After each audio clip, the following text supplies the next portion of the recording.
welcome you to this very impactful webinar where we're going to discuss technology and international arbitration. The world of international commercial arbitration is undergoing a paradigm, and cross-border disputes have become more complex and more technologically intensive. Arbitration practitioners and institutions are embracing a suite of technological innovations that range from virtual hearings, digital evidence platforms, AI-assisted drafting, and blockchain. All these cannot be done without the practitioners being knowledgeable and practical about enhancements. That is why this webinar is quite timely. This webinar is convened by the East African Law Society in partnership with the International Senior Lawyers Project, which is about empowering practitioners and lawyers to do more with artificial intelligence, with technology, and with access to justice. I will tell you something little about the East African Law Society.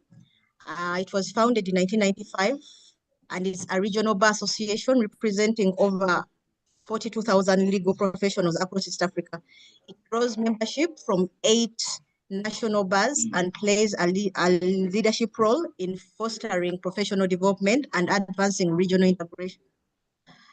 Now, the second organizer is International Senior Lawyers Project, which provides pro bono legal assistance to governments and civil society organizations in the Global South, which we are part of, through responsible technological practice and international dispute resolution.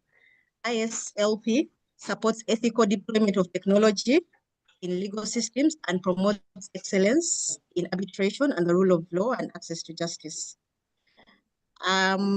Being joined by wonderful participants, wonderful panelists who have vast and diverse experience from their different jurisdictions. And I will introduce them.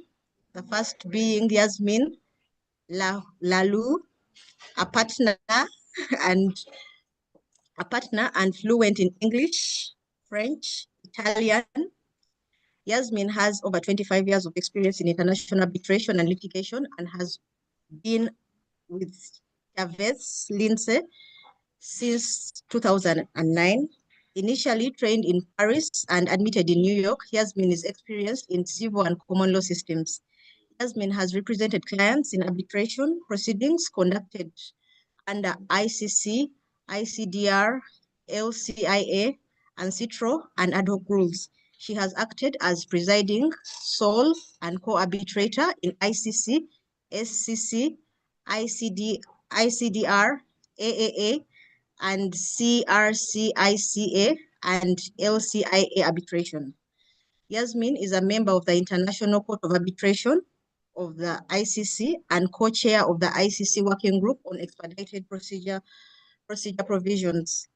For the third year in a row, Yasmin has been named one of the 23 global AI thought leaders in North America, a title reserved only for 2.5% of ranked professionals in the space, considered the very best by peers and clients, achieving the highest number of recommendations by research. Yasmin was also ranked Band 1 in award enforcement by Chambers USA and has been continuously recognized in Chambers, Legal 500, and Lativex. Yasmin is also past editor-in-chief of the ICC Dispute Resolution Bulletin Editorial Board, member of the ICC Commission on Arbitration and ADR, a member of the Advisory Council of Africa Arbitration, and retiring member of the Board of Directors of Arbitral Women. She is also a peer review board member of the American Review of International Arbitration at Columbia Law School. I would like for all of you to join our hands to welcome Yasmin. The next is Ms. Sarah Reynolds. She is an arbitrator and counsel representing technology and pharmaceutical companies before domestic and international arbitral bodies. Sarah is a former SVAMC CEO and the current board member as well as executive committee member. She is a fellow of the Chartered Institute of Arbitrators. Sarah is named on the ICDR panel of arbitrators and mediators, the British Virgin Islands Arbitration Center panel of arbitrators, and the Hong Kong Center of International Arbitration list of arbitrators. Sarah is also cross-licensed in the United States and Illinois and California and the UK, England and Wales and Ireland. Please let's welcome Miss Sarah Reynolds. The next speaker is Miss Matilda Flores, and Matilda has experience in investment arbitration, international commercial arbitration, public international law disputes, and she has also handled cases conducted under all major arbitration rules, including ICSID, ICC, and CITRO, and ICDR. Her cases have involved disputes in the energy sector, including oil and gas, electricity and renewables, construction, licensing, and distribution agreements, and banking and finance. In her cases, Matilda frequently focuses on technical aspects of the case and on quantum of damages, usually working very closely with expert witnesses. She is also very knowledgeable of institutional arbitration rules, and particularly the ICSID rules, and is well versed in jurisdictional matters and jurisprudence. Matilda earned her JD and BCL from McGill University in Montreal, Canada, where she served as an associate editor of the McGill Journal of Dispute Resolution. She is common law and civil law trained and is fluent in English, Spanish, and French. Matilda is an active member of the international arbitration community, and she frequently writes and speaks on various issues of international arbitration. Let's welcome Ms. Matilda. And finally, Ms. Nagadia Hamida, who is a lecturer at the Faculty of Law, Islamic University in Uganda, IUIU, where she has also served as the acting dean of Faculty of Law and deputy dean. She additionally serves as a part-time lecturer at Chambogo University, also in Uganda. She's the chairperson of Inter-University Forum on Gender Responsive Pedagogy in Uganda, and currently a legal advisor of IUIU Academic Staff Association. Beyond academia, Ms. Nagadia is also a director of Open Economy Agencies Limited and a licensed tax customs agent with the Uganda Revenue Authority. She's an advocate of the High Court of Uganda and actively engages in regional and international legal frameworks, serving as a member of the East African Law Society Committee on Trade and Regional Integration, Banking and Finance, as well as Artificial Intelligence and Judicial Systems. She has also served as a judge in the JESAP moot competitions for International Law Students Association. She's also the secretary for legal affairs at IUIU Academic Staff Association and the company secretary of Open Economy Limited. Let's welcome Ms. Nagadia as our final panelists. And I would like now to hand it over to Mr. Gordon to give his opening remarks. Mr. Gordon, take it away. Well, thank you so much for that very helpful introduction. Thanks again to you and to all of you and to the East Africa Law Society for working with us to convene this most impressive gathering. As you've heard, today we're presenting the third of our 4 sessions on navigating legal disputes in the digital age, technology and arbitration, innovations in international commercial arbitration. Our goal is to explore with you how emerging technologies are reshaping the landscape of international commercial arbitration, both from a global perspective and within the East African context. So I'm Gordon Myers, formerly Chief Counsel and Head Technology Business Risk for the IFC, the private sector arm of the World Bank Group, and presently head of ISLP's Responsible Technology Initiative. A couple of words on ISLP and RTI for those who may not have attended our previous sessions. ISLP provides pro bono legal services in the emerging markets in partnership with organizations like EELS that have direct knowledge and expertise in their respective jurisdictions. RTI supports technology uptake to accomplish development goals and practitioner adoption of responsible technology practices. We prioritize working with trusted partners in the region like EELS who share our values and objectives. We've been fortunate with EELS support to bring you outstanding panelists for all of these sessions, including Yasmin, who is, I might add, ISLP's honored chair. Thank you also to Gabriel Achaya, who heads professional development and membership for the East Africa Law Society, again, our valued partner. Gabriel has been a terrific partner in developing this program, and we are very grateful. Thanks also to Gloria and Rumbi of ISLP, on whom all, if not everything, depends. Let us turn again to one of our exceptional panelists, Zubeda, CEO of the Muslim Arbitration and Mediation Center. I recall reading in a recent article that she is and I'm just quoting this, a strong believer in good manners. And I think not least, though surely not only for that, we are privileged and honored to have her here today. So thanks, and I'll turn it back to you.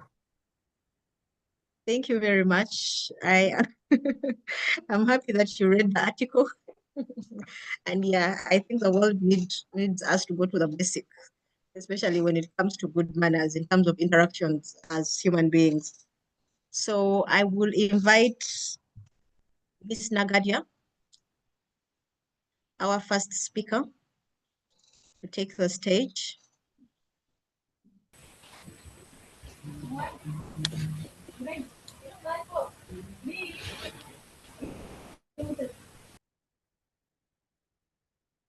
Ms. Nagadia, the mic is yours.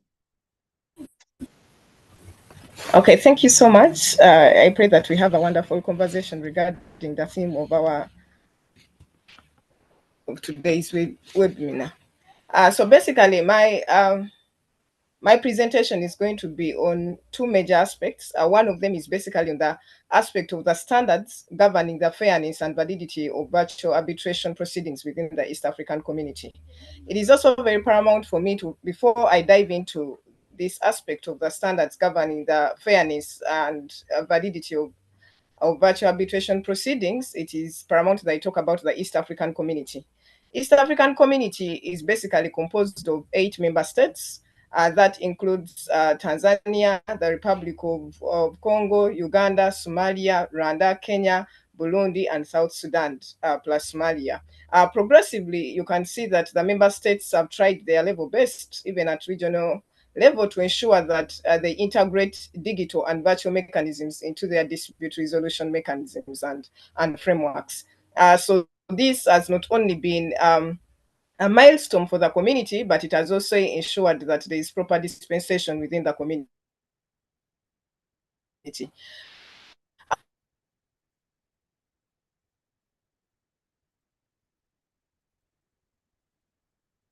Ms. Nagadia, we can't hear you. Apart from that, these standards that I'm going to go into in depth are basically provided for by various legal frameworks, both at regional level.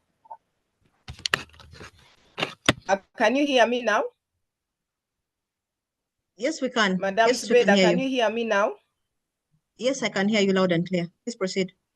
Hello, can you please say something so that I know that? Okay. Yes, we can hear you. Okay, please so proceed. In respect, besides that, you can hear me. Okay. So in respect to that, I was basically talking about that the East African community, 8 member states, that includes Uganda, Burundi, Tanzania, Kenya, Rwanda, South Sudan, Somalia, among others. So they have done at regional level, there is a lot that has been done to ensure that there is proper dispensation. And to the aspect of arbitration, there are also virtual states. And for the member states to ensure that there is effectiveness and eloquency in terms of the arbitration proceedings that go on virtually, is that they have encompassed the standards that are provided for in different regional legal frameworks, in different national frameworks of different member states. So some of these standards are basically the same standards that exist even during the physical hearings of any judicial proceedings. So one of them is basically equality. Equality is one of the standards that arbitrators and arbitral tribunals ensure that they ensure that are in place during the arbitration proceedings, and not only seen within the legal frameworks of the different member states. For example, the constitutions of different member states provide for that. The different legislations provide for that. The different legislations provide for that. And they are basically, when at the regional bloc, the Treaty for the Establishment of the East African Community under Article 6, which provides for the fundamental object of this, which provides for the fundamental principles for the community, provide for the equality, provides for social justice, provides for rule of law, provides for transparency, provides for accountability, among others. All these principles, even when arbitrators are deciding over cases and hearing proceedings virtually, they ensure that these principles are put into play. In respect to applicability of some of these principles of equality, you can see that when arbitrators are presiding over cases, they ensure that all parties in the case are given equal opportunities to present their cases. They also ensure that they don't only ensure that they are given equal opportunities, but also ensure that the online platforms that are going to be used in respect to hearing those proceedings are provided for to all the parties, and all parties are told about the timelines, the day of hearing. The same that applies physically is the same that even applies when it comes to virtual hearings of arbitral proceedings. And then the other standard is party autonomy. Just like in physical hearings, where parties have the autonomy to decide the rules of the procedures that are going to be used in arbitration, even in virtual hearings, the same applies. So that is also a standard that is followed during virtual hearings, and this enables that parties, the autonomy of the parties, the freedom of the parties to participate, the freedom of the parties to make decision in regards to the arbitral proceeding is still upheld even in virtual proceedings. And this is very fundamental, because and where they fail still, the arbitral institutions can take up that responsibility. Apart from that, we also have, apart from the equality, we also have aspects like confidentiality. Confidentiality is also an aspect. Confidentiality is also an aspect that confidentiality is also an aspect. I don't know. Okay. Confidentiality is also an aspect that is considered during the virtual hearings, and to ensure that this is being apprehended too, different member states have different data protection laws and cyber security laws.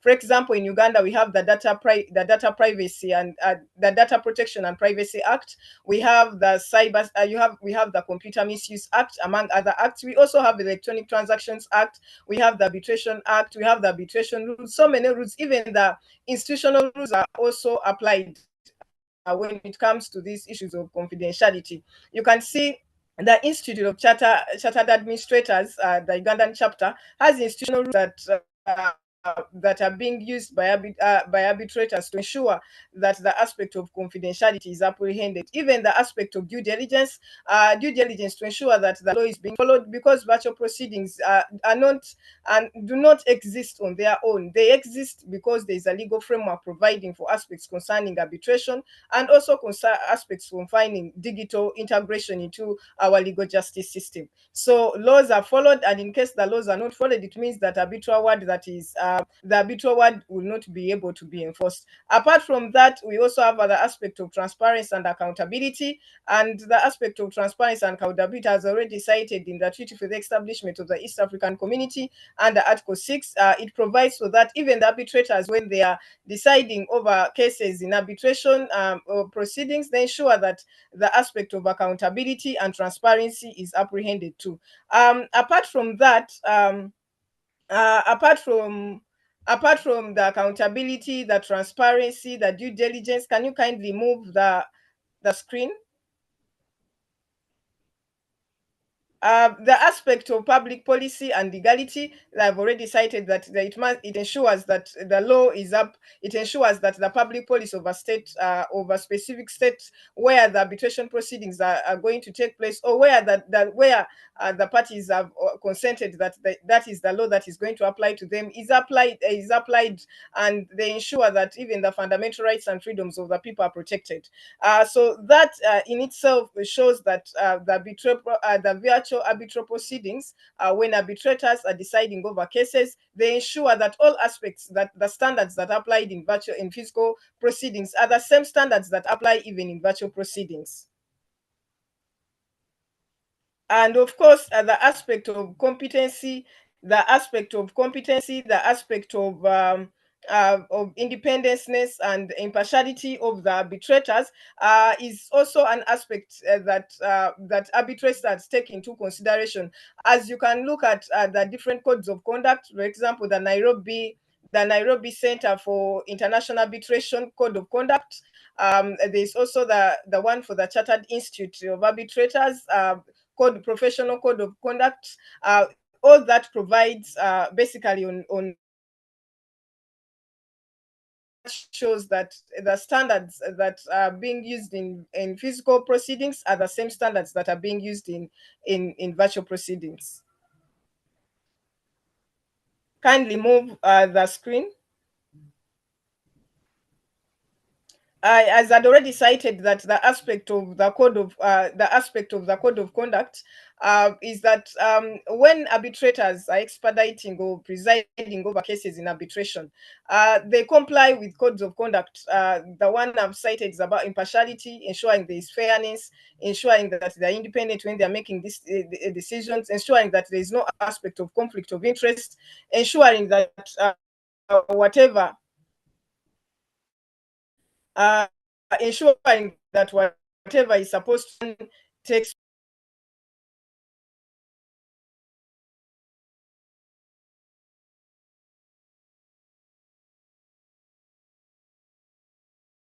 Miss Nagadia, are you there?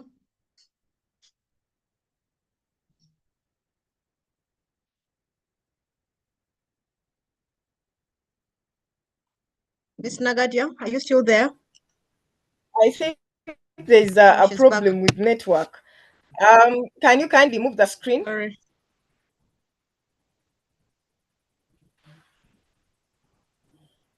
Kindly move the screen.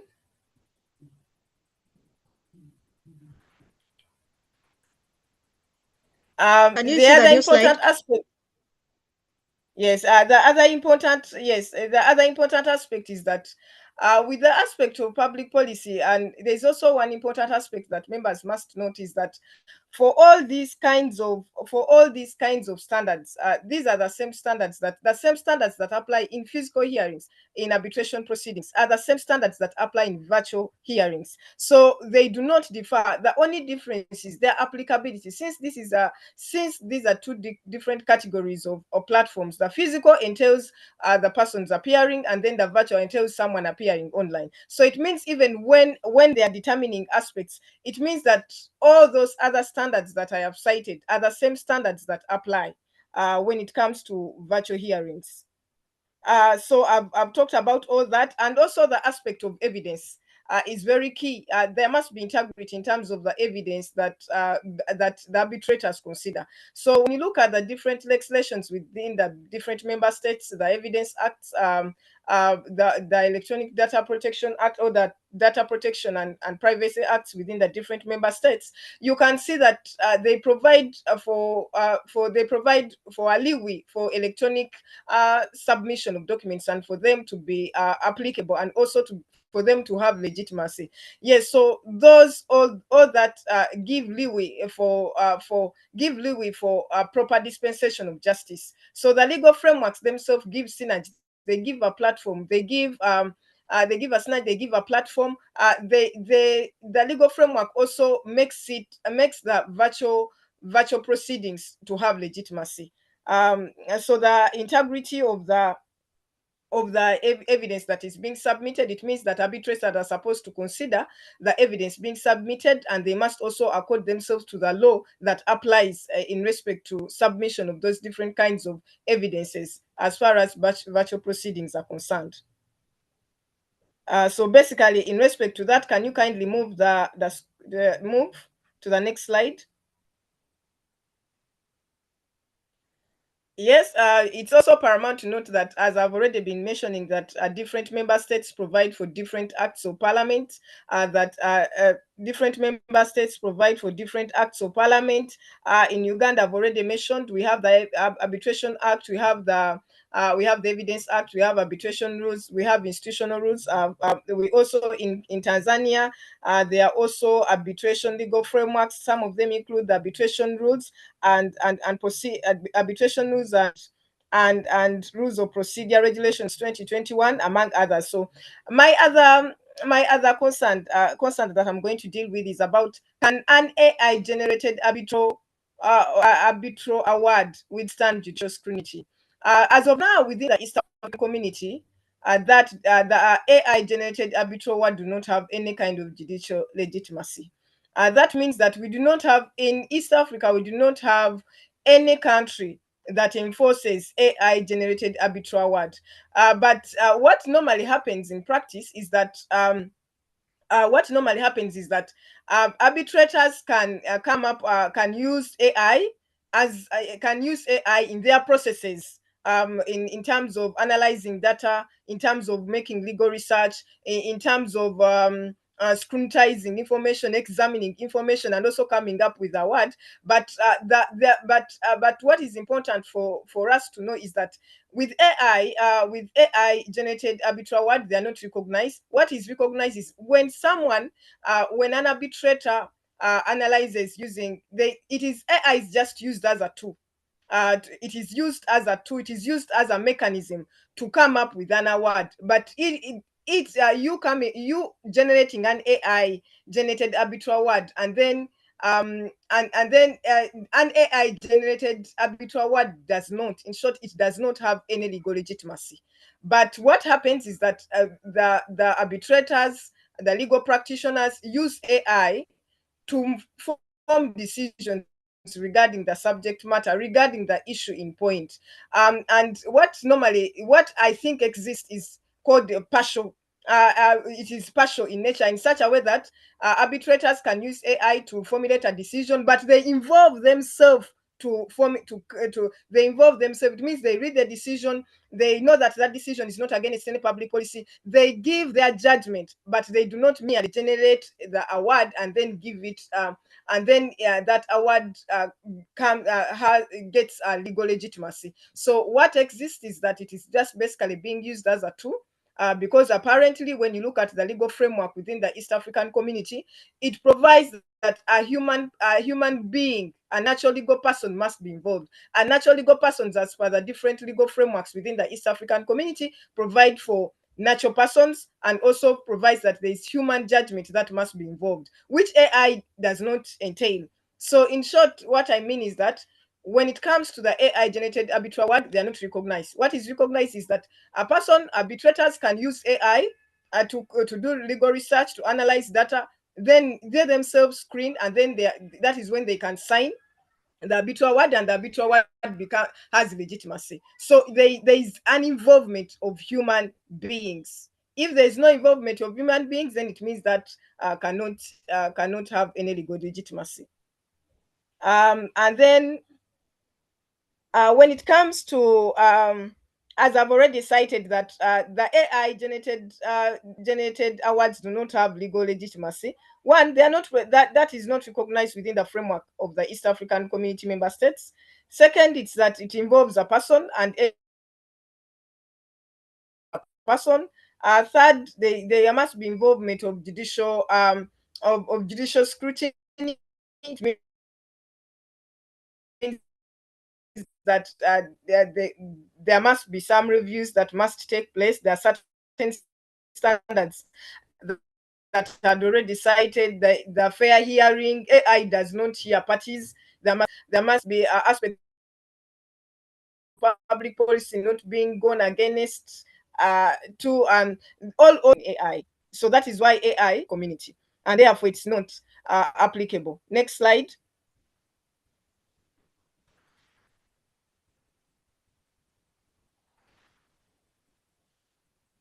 Yeah, and then of course, when it comes to AI, there are no reasoned decision. And when it's as far as the legal frameworks within the East African community are concerned, it means that decision. They also entail that an award must have a reason. There must be reasons behind why an award has been given the way it has been given. There must also be human judgment. You look at Article 31 of the Insetro Model Law, which most of the member states affiliate themselves to. And so there must be judicial reasoning behind the award. There must be judicial process, and also the parties must be heard, which is not entailed within the AI, within AI. Next slide.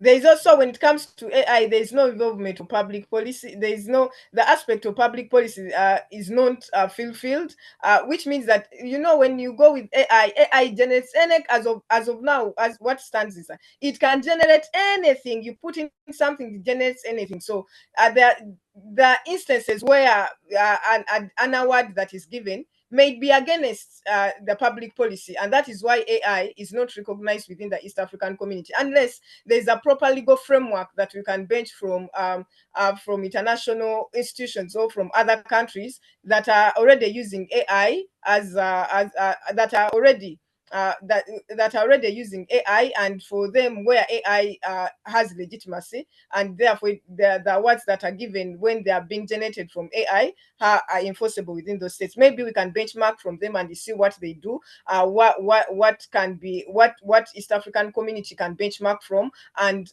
how best can we use AI and in order so that those AI generated awards can be enforced within the East African community. So partial AI, where there's analyzing of data, generating legal reasoning, and suggesting award wording is okay, but still there is involvement of human beings.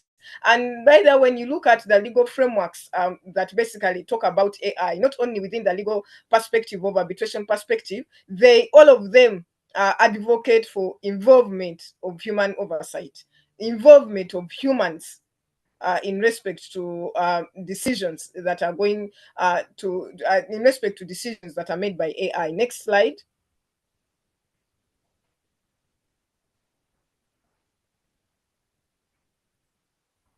Some of the key reforms that I would advocate for AI to be used or to have legal legitimacy within the East African communities, that AI should just be merely a process or a tool, but there must be strict human involvement in respect to if it is arbitration awards are going to be recognized. AI should be used as a tool or a technique or as a platform, but humans must get involved.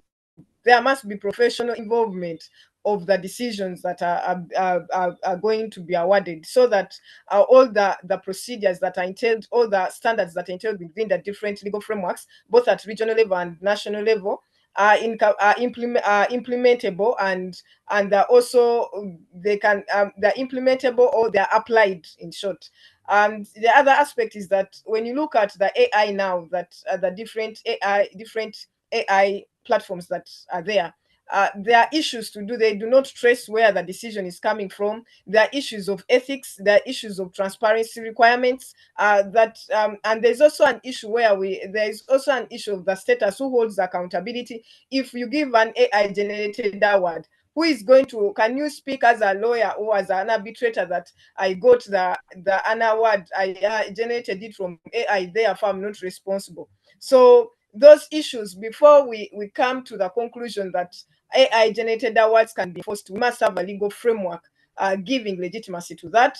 We must, the legal framework should be in depth in such a way that it provides for all those aspects that are challenging, all those aspects that people are obstructing. Because as far as now the status quo is concerned, is that there are ethical concerns, there are transparency concerns, there are accountability concerns, the issues of liability, and the status quo on who is accountable for that specific aspect. Next slide.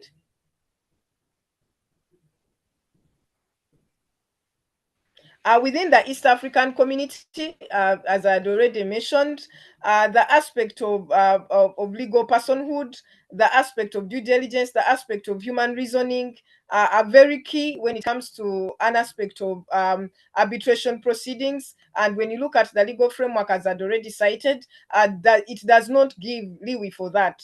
And therefore, as of now, there is no that AI-generated legal awards do not have any status quo within the legal framework. Next slide. Yeah, one of the key aspects that I advocate for is there is need for harmonization of both substantive and procedural law within the East African community.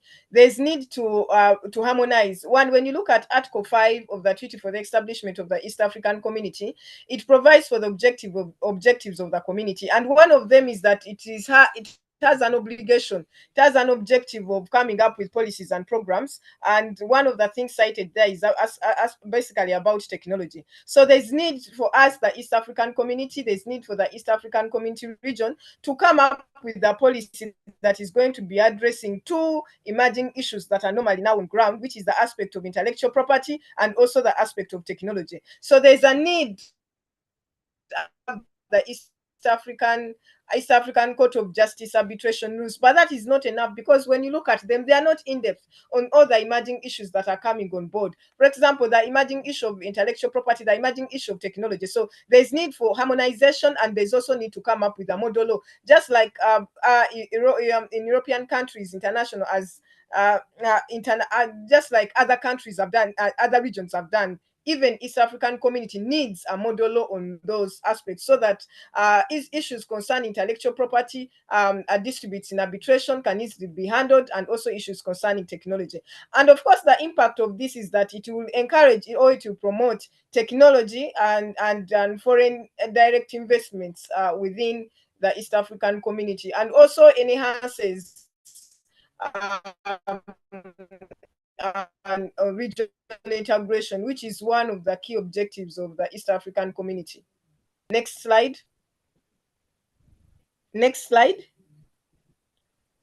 Then, of course, the other aspect that I advocate for is that you can see that we have different, each member state, most of the member states have legislations on data protection, on cyber security, on evidential issues, on arbitration. However, we are all not on the same level. As you can see, some countries are as you can see, most of the countries are not on the same level when it comes to aspects of technology, and also when it comes to aspects of aspects of intellectual property.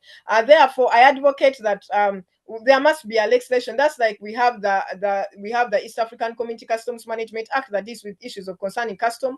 We have the East African Community Common Market legislations and others. We even have the competition and all other legislations. There's also a need for us to have an act on this specific aspect, so that we can be able to handle issues concerning them, other than each of the member states having. And then sometimes there's difficulty in terms of enforcement of those arbitral awards. And also it will also enable elevation of some of the countries like Smaya that have just come on board, that may be having challenges because of even their historical background of the challenges that they are having. So I advocate that we should have a legislation basically at East African community that harmonizes all the discrepancies that are there, that will also enable to integrate some of those issues that are emerging, and they're unresolvable at a national level. So that is what I advocate for. We can benchmark from the ICC ACPR New York City Cybersecurity Protocol for International Arbitration 2020, and there are also others. Next slide.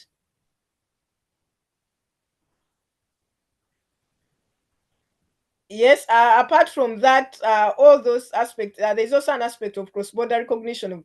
When we have a model at East African community level, then it will be easy in terms of cross-border recognition. Just like a trade is transgressing within the East African community, and one of the most support system are the legislations and regulations that East African community has come up with. So, if also in respect to arbitration, virtual arbitration proceedings, if we are to be coherent and effective in administration of justice, then the East African community should come up with a model law on that will deal with all those emerging issues, that will enable member states to be able to join each other to support each other in order to deal with the challenges, so that we can have proper dispensation of justice. That is my Thank you very presentation. much. Thank you Thank so you much very for listening. much. Thank you very much, Ms. Nagadia. And you highlight the fact that arbitration has taken on a different state. We are applying a lot of virtual hearings. We are struggling in terms of integration because AI is not really, we don't really produce AI on our own as East Africa. So we usually depend on other jurisdictions and countries to kind of like look at them and then try to incorporate in our own jurisdictions. But I think we are making steady progress.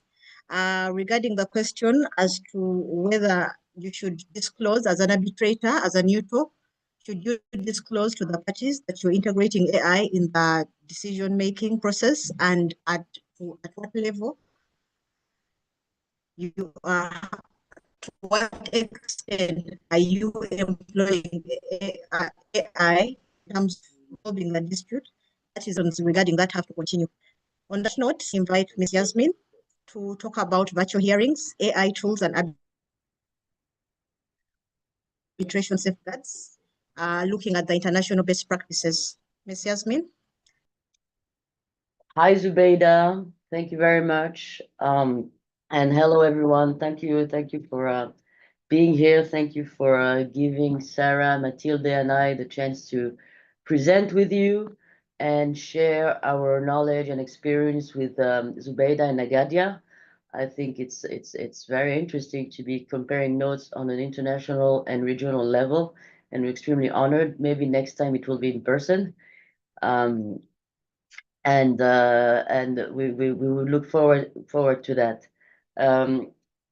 We've heard very interesting comments on the region, and I think like Nagadia really presentation touched on the key issues, and we will try not to be too duplicative, but we will try to give you sort of the international standard and also the US perspective, to the extent that we're dealing with so many cross-border disputes here that we have a level of experience that is definitely helpful to shape practice. But in the first section, Matilda and I will discuss virtual hearings in international arbitration, sort of providing comments in addition to Nagadia, and because as you've come to understand as arbitration practitioners or aspirational practitioners, is that the beauty of arbitration and why it's so successful is making an arbitration award as a currency, as an international currency that can circulate freely throughout the world to be enforced thanks to the New York Convention. And that creates a requirement of not uniformity, but commonality of standards and expectations. And this is sort of this big critical convention, 1958, that allows us to have this shared understanding of the law and that we can share. And we will address how virtual hearings have been handled by tribunals during the process, and then how the need to enforce those awards later shape the approach.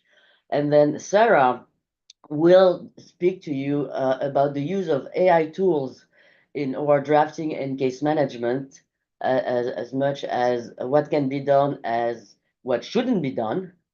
And then and probably guiding that discussion is also the third section of our presentation, which will also be discussed by Sarah. And I thank you very much, Sarah, for joining us. Is the safeguards with AI in the context of enforcing an award. I think Nagadia touched about it.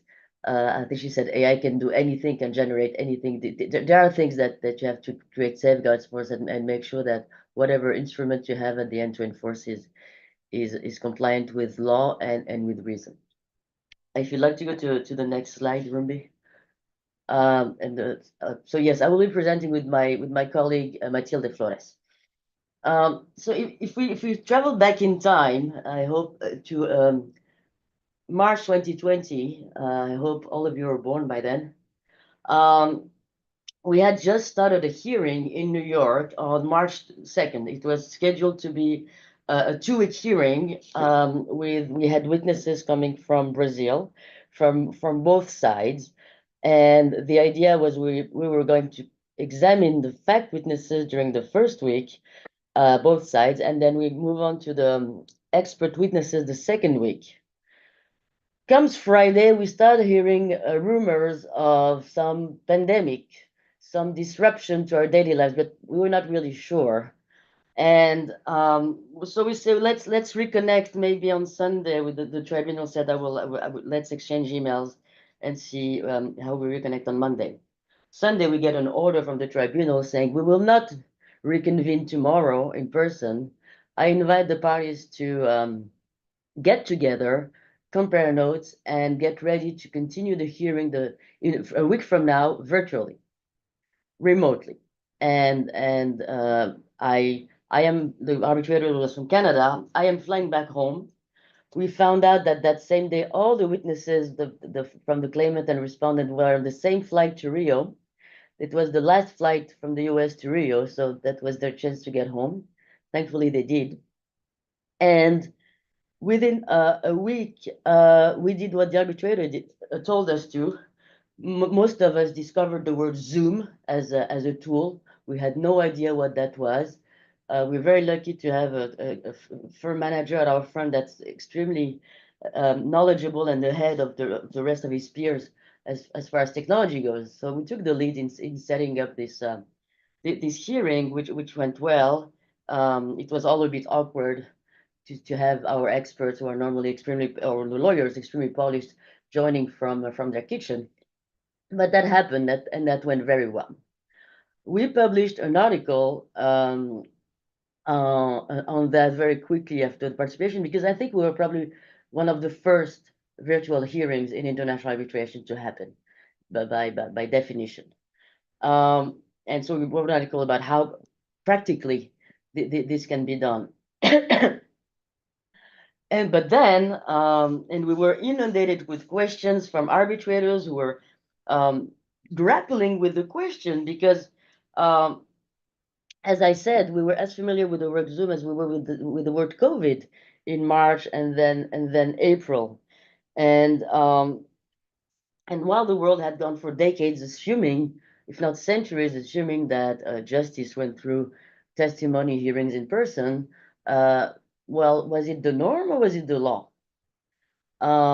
And this became very evident when arbitral tribunals had hearings scheduled in May, June, and they didn't know what to do. Should they suspend the arbitration? And if they suspend, for how long? We had no idea how long this was going to last. And there's a level of access to justice if you delay too much the resolution of an arbitration. And it's extremely confusing process because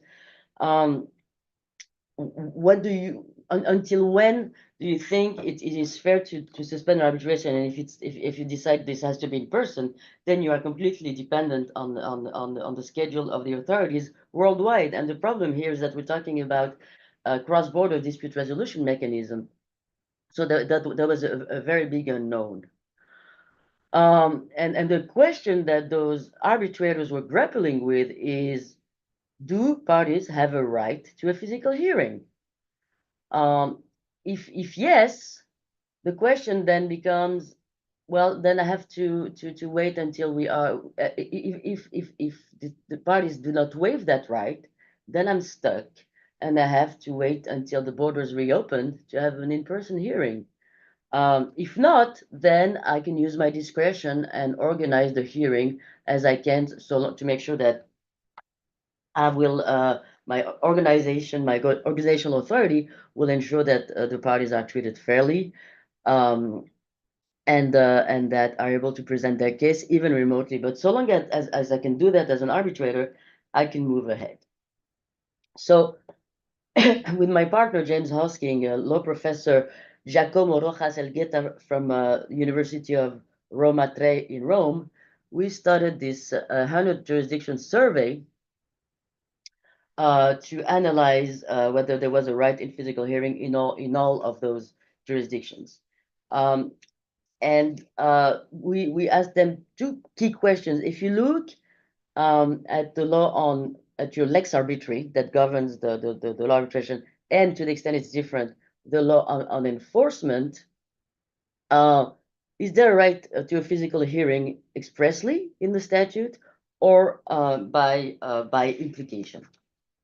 And I will not hold the suspense much longer. You can go to the next slide, Rumbi. Is that none of the survey jurisdiction provide for an express right to physical hearing? That was many arbitrators had assumed it was the case, but I think it was a huge relief when we published those results, and there was sort of a universal unanimity on that issue. There's also we all asked them also if there was some by inference, and some because the language of the lex arbitri was asking them was requiring the arbitral tribunal to identify the location of a hearing. They thought maybe by inference you had to do it physically. But one important point about this inference, and then I will pass the baton to Matilde, is access to technology. And the eye-opening report here was from Zimbabwe. And they said that based on current technology, a hearing means a hearing in person because there is not enough access to technology to ensure that lawyers can adequately present their case remotely. And so I think it was an eye-opening thing because that's when you realize that technology is as important as any sort of statute or law favoring arbitration or remote justice. If you cannot be heard because your connection is too weak, because you get interrupted, then all the law supporting technological remote justice are just inadequate. I invite you to look at the survey. You will find information on nearly on 100 jurisdictions, not all of them. And if you'd like to contribute and your jurisdiction is not there, contact me. I'll be happy to see if we can publish your report. But now, Rumbi, if we can get to the next slide, and I will give the baton to Matilde. Thank you, Yasmin, and good morning, everyone, or good afternoon, depending on where you are. It is a pleasure to be here. And so continuing with what Yasmin was saying and exploring the idea of do parties have a right to a physical hearing, she explained that the survey for most jurisdictions concluded that there really wasn't an express right to a physical hearing, except with some subtleties on the responses on some jurisdictions.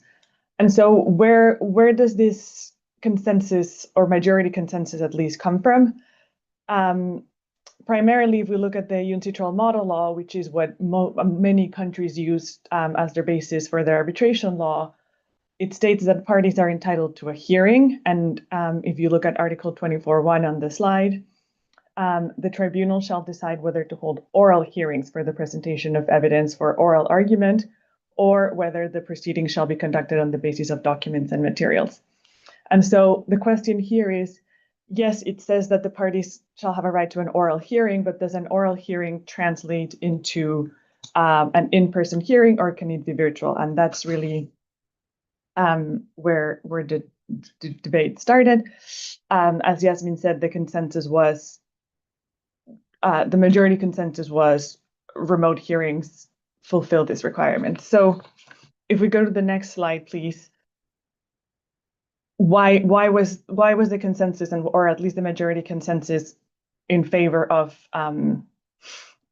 excluding the right to a physical hearing? And there are three main reasons that we have on the screen. First, really, it's a principle in arbitration. Arbitral tribunals have broad discretion to organize the hearing, including its format. And so the consensus was that may include ordering a remote hearing instead of a virtual hearing. Also, arbitrators have broad discretion to determine the location, place, or venue of the hearing, which again, that was also understood as giving the tribunals discretion not to conduct a physical hearing at all.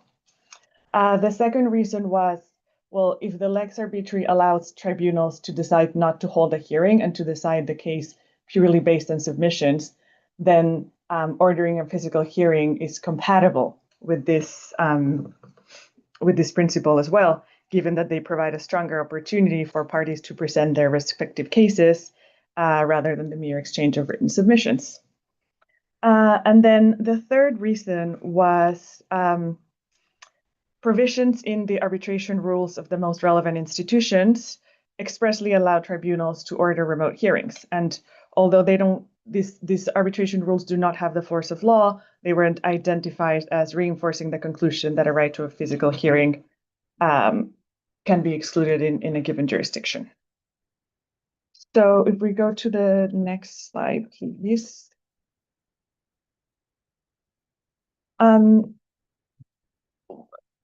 Obviously, as this debate was going on, the issue of party autonomy arose, and it is a cornerstone principle in arbitration that party autonomy rules. Arbitration is based on the parties' consent. So obviously, if both parties agree that a remote hearing cannot take place, then the tribunal may be constrained by the agreement of the parties. So in most of the survey jurisdictions, it was clear that the arbitrators were bound by the parties' agreement, and there were different consequences attaching to a breach of the parties' agreement in holding a remote hearing. In some jurisdictions, a breach of a party agreement could potentially result in the annulment of the award on the basis that the arbitrators exceeded their mandate or otherwise violated the party agreement. And this is just to give the example of the US. The US Supreme Court has consistently ruled that arbitration is a matter of contract and arbitration agreements must be enforced according to their terms. Therefore, if the arbitration agreement requires a physical hearing, either expressly or by reference to the arbitrator rules, then an arbitral tribunal could not order a remote hearing contradicting the parties' agreement. So that's sort of the example of the US, which is a strict one. In most other jurisdictions, however, an annulment requires a showing of prejudice or a violation of due process right. And so it would have to be showing that, for example, what Yasmin was talking about, limited access to technology or another constraint caused by the physical hearing prevented a party from fully presenting its case or from providing an opportunity to be heard, such that it entailed a due process violation. Now, in addition to violating the parties, in addition to the parties' agreements not to hold a physical hearing, are there any other due process violations that could arise from remote hearings? In almost all of jurisdictions that were surveyed in the ICA report, the due process violation was really sort of it required a case-by-case specific evaluation and a jurisdiction specific analysis of jurisdictions. Again, just giving the example of the US, courts in the US are unlikely to second-guess a tribunal's decision to hold a remote hearing as long as the parties were given a fair opportunity to present material evidence. So again, I think the key principle here is provided that a virtual hearing allows the parties to fully present their case, to provide them with an opportunity to be heard, then it is likely that an award based on a virtual hearing will be enforced. Then, depending on the facts or if there are specific disruptions or specific issues that really affect the parties' rights to be heard due to technology implications or issues with a remote hearing, that may cause an issue. But really, that's really what the showing is required. Yasmin, do you want to say something? A quick comment is that reflected consistent with the content of the model law and most lex arbitrary.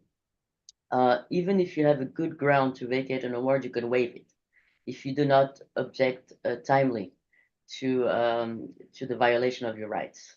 And I would say in March 2020, when the status of the law was not clear, and the arbitrator told us, please confirm among yourselves and schedule a hearing a week from now remotely. We were very lucky because we wanted to continue. And the other side did not object. And I think they didn't want to upset the arbitrator, and they really didn't think they had good grounds since they had the technology. But if you don't preserve your objection about your objection by expressly stating it during the hearing, you may be considered to have waived it at the time of enforcement. Go ahead, Matilda. Thank you. So if we go to the next slide, please.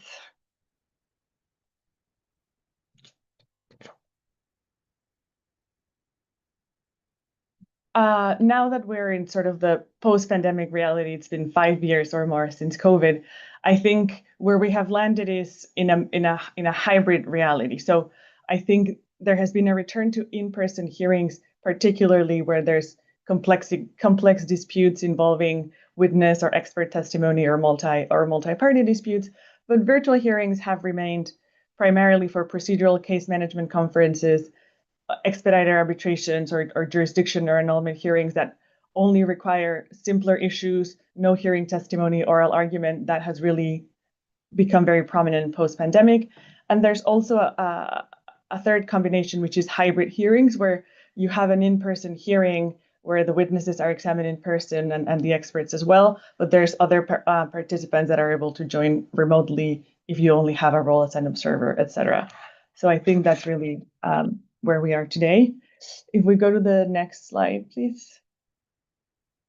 This is really just some data on what the main arbitral institutions around the world reported as to having their distribution between remote, physical, or hybrid hearings.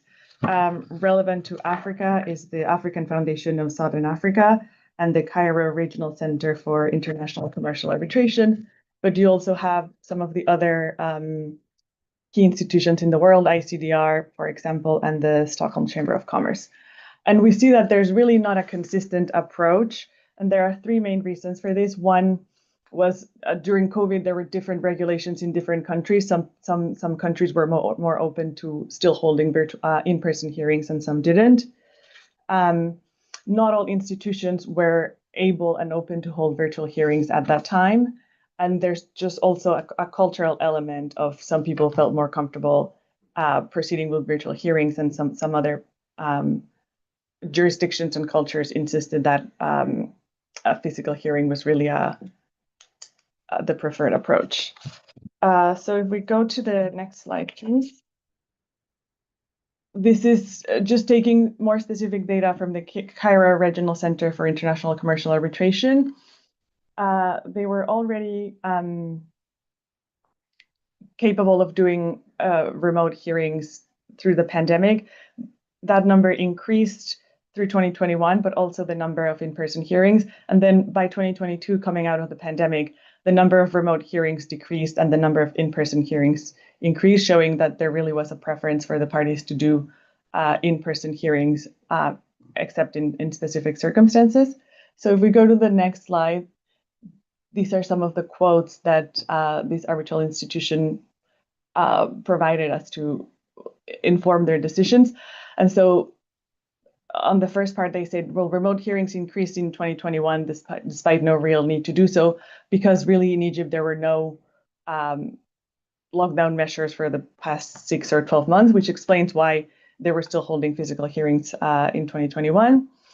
And then this is the second point goes to the cultural aspect that I was saying. I think their feedback was that parties wanted their day in court for the oral and evidentiary hearing, and they felt that a remote hearing did not enable them to have the same rapport with the tribunal, the way you argue, body language, eye contact, etc. But the institution still realized that there was value in holding these virtual hearings, and they continued to maintain those initiatives post-pandemic, and they continue to increase availability of virtual hearings just because there are some benefits to that.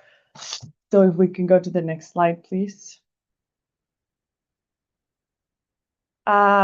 Then these are just a few examples of some of the main arbitral institutions that amended their rules post-pandemic to really clarify that a hearing may take place virtually and in person. This is the London Court of International arbitration rules.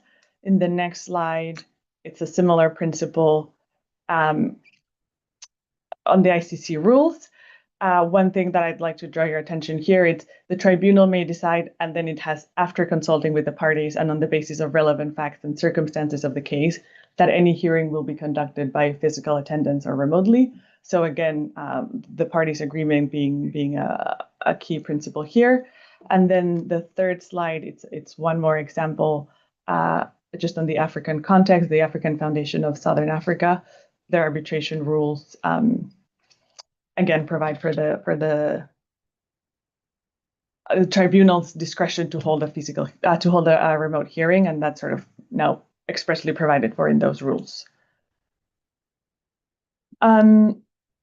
So now that we've had at least 5 years of experience of consistently holding virtual hearings, what are some of the advantages? What are some of the disadvantages, and are they worth it? Some of the advantages is evidently there's cost savings because people don't have to travel from all over the world to get together. There's greater flexibility in scheduling. If you don't have to travel, you can accommodate the dates quicker, or you can adjust to different time zones. And it's just easier for participants to join from multiple time zones. There are also some disadvantages, particularly technology constraint or disparity in the parties' access to technology. Some critics say that it's more difficult to assess a witness credibility when you're looking at them at a screen in terms of in person. And there are some also confidentiality and cybersecurity concerns in terms of hacking, or using the adequate protections for your virtual hearing, etc. So on this point, I think in 2022, the ICC updated its report on leveraging technology for fair, effective, and efficient international arbitration proceedings. And some of the criticisms of virtual hearings, or some of the potential issues with virtual hearings, where really, because there could be a disparity between the access and affordability of the parties to technology, including technology limitation due to participation from different countries, internet access, slow speed, etc., different time zones, and additional cost involved through the provision of additional technology, difficulties in displaying evidence, or difficulties relating to witness preparation. On the other hand, there have some other commentators and arbitral institutions that have really championed virtual hearings, and their point is, well, the reality is that we are at 5 years after COVID, and there really is an inclination in the arbitration community and users towards the use of physical hearings and just more generally technology in arbitration. And I think it is a reality that today Zoom, Teams, or just video conferences are the norm in arbitration, and arbitral institutions have gained experience as users, as counsel, as arbitrators in using technology more effectively and in trying to make the technology more reliable and more accessible to all. And so I think what is one of the best ways to overcome some of the challenges that virtual hearings present. And if we can go to the next slide, what the arbitration community has come up with is really setting up a remote hearing protocol in advance that sort of captures everything that needs to be accounted for in a remote hearing to go as smooth as possible.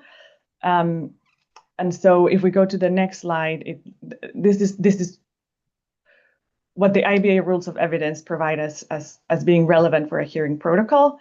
And so here we have some of the specific issues: agreeing in advance on the technology to be used, advanced testing of the technology or training. And so for those of us that have had virtual hearings, we found that having a testing session in advance where you make sure the technology works, everybody's able to connect, that can be very useful. And if you set it up in your protocol to make sure that all of the parties participate, that can at least help that the hearing will go more smoothly. Considering the starting and ending times of the hearing to account for people in different time zones. It's different to have a witness testify at 9 in the morning than at 9 p.m. at night. So just taking consideration of those factors as you prepare your protocol, how documents are going to be placed before a witness, and just measures to ensure for witnesses giving oral testimony. And so if we go to the next slide, I'd just like to quickly walk you through an example of one of the protocols on virtual hearings that was developed recently. And this one is from the Africa Arbitration Academy, that it's obviously adoption is optional, but it provides some sort of recommendations or practices on virtual hearings. And if we go to the next slide, I'm just going to walk you through like 3 examples of the things that the protocol does. One, it has cybersecurity measures or applicable standards. And so it has an annex with the minimum cybersecurity standards that the parties are recommended to use to ensure that their connection is stable, their connection is secure, and just really technical requirements to try to address those concerns as best as possible. There's, for example, another section particularly on witness testimony and how to make sure there's due process and equal treatment of the parties with respect to witness testimony. And some of the considerations are just make sure that the witnesses are visible always during testimony, that they're not in the same location as counsel when they're testifying, that there's enough visibility to see that no one is assisting the witness when they're testifying, and that the witness confirmed that they're not receiving assistance during testimony. And then generally provides additional guidelines for the fair, transparent, and efficient presentation of evidence, how to make sure that all of the parties using evidence at the hearing can use that equally to sort of avoid this disparity in technology. That can be agreeing on a joint vendor or shipping physical copies in advance if that's the case, etc. And so if we go to the next slide, I think Yasmin and earlier in the presentation, they talked about, well, what are the issues of are there any issues about enforcement of awards related to virtual hearings? And as of today, there are no reported cases of challenges to awards for holding a virtual hearing. Again, the New York Convention provides that the recognition and enforcement of an award may be challenged if one of the parties did not have an opportunity to be heard. So this turns into a case-by-case analysis. And some good practice to avoid this is getting the prior agreement of the parties in advance to hold a physical hearing, and having a remote procedural order or protocol to set out all of the parties' rights and really just lay out the procedure of a virtual hearing to try to avoid any due process issues. Yasmin? Go ahead, finish your sentence, and I just wanted to I think I was going to move to the next slide. So just about 2 things. One on enforcement. There was an interesting case coming from Florida. It was not a due process issue, it was fraud. It was the nightmare situation that everyone who advocates for remote hearings doesn't want to think about, is a counsel texting with his witness during the witness testimony remotely. And the way that the other side found out is that there was a parallel litigation to that arbitration, and that lawyer disclosed those discussions, those text discussions between witnesses and not the lawyer and their boss. So by mistake, they disclosed the fact that there had been a fraud of the tribunal, and they were able to vacate the arbitral tribunal. Whether oral hearings are remote hearings, sorry, are worth it on your previous slides, I think is a very good question, and you need to take a really hard look when you decide to have a remote hearing. One thing is, when you talk about protocols, preparation, it is essential. It's of course the African Arbitration Academy protocol is optional, but I don't think for a tribunal it is optional to impose a protocol. The parties need to be prepared for that, and they need to have anticipated all the various ways in which technology and being remote can interfere with the conduct of the hearing, with people's attention. We all have come to have screen fatigue. We all know that there's nothing like being in person to get someone focused and prepared. And when people are in the isolation of their apartment, office, etc., you do not have the same level of focus. So when you lose that in-person contact, you need to make up for it otherwise. Also, sometimes when you do remote hearings, you should try, to the extent that it's cost effective or affordable, to have counsel and their client together in the same room, even if they participate remotely in a hearing, because it makes a dramatic difference to be able to engage in person with your client, witnesses, to discuss strategy, to discuss the case, etc. And especially when you are in this sort of adversarial setting, it is good to be together to deal with those, especially for companies and witnesses. These are not people who are used to dealing with disputes. These are not people who are used to testifying. And so getting them the empathy of a human being is always a better thing. That's all I wanted to say. And also, one thing that important consideration is time difference. And it's just sometimes one of our cases, that one of the was we had a hearing in 2021. One party was in Brazil with the counsel in New York, and the other was in China. It was really a nightmare. It was 5 a.m. start time for people in New York, while those in China were starting, I don't know, I think at 9 p.m. or something like that. This is not a proper way of conducting hearings. That we had no choice, but it was extremely inefficient. And also, um, um, the client had decided to conduct the whole thing remotely. It was very difficult to travel in any event, but in hindsight, we should probably have stayed the arbitration. But we were arguing a $1 billion dispute with extremely complex technical issues, and preparing a case entirely remotely is extremely challenging. And that's all I wanted to add. Thanks, Mathilde. Thanks.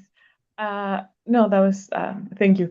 I think really, if we go to the next slide, just to conclude, it is true there are challenges to remote hearings, and now that we don't have to do everything remotely because we are out of the pandemic, there are serious considerations as to whether you go for it or not. As I said, it's stayed common post-pandemic in cases where you don't really have to examine witnesses or experts, or simpler arbitrations where the efficiency and the cost saving aspect really outweighs the disadvantages. But just to conclude on a more positive note, I think the reality is that there is a digitalization of proceedings that extends beyond virtual hearings. I think technology is here to stay and it's not going anywhere. And I think there are benefits to it that have really made the practice more efficient, and that the arbitration community and us as practitioners should continue to engage. Electronic filings are really the norm now. I haven't had a physical filing in years now.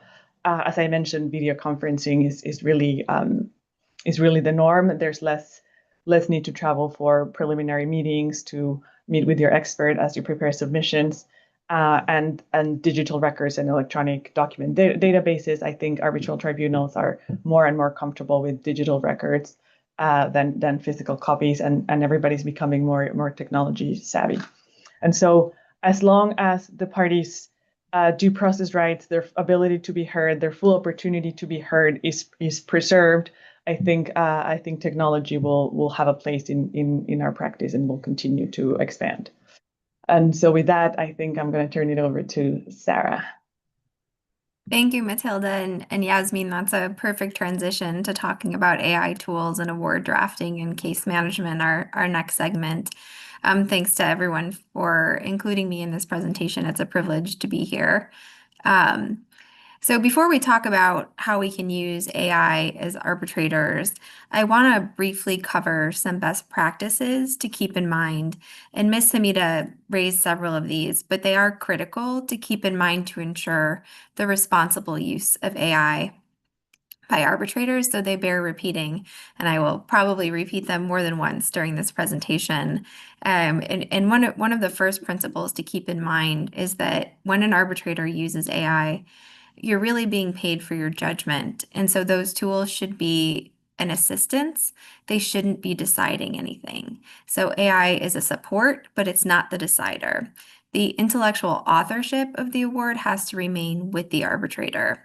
And so where we see AI progressing into use by arbitrators really is more focused on the non-decision parts of an award as opposed to the actual decision of award. So these are things like procedural histories, summaries of facts, summaries of large data sets, those sorts of areas. But when it comes down to the actual decision-making portion of the award, there you want to make sure that intellectual authorship rests with the arbitrator so that you end up in a defensible position.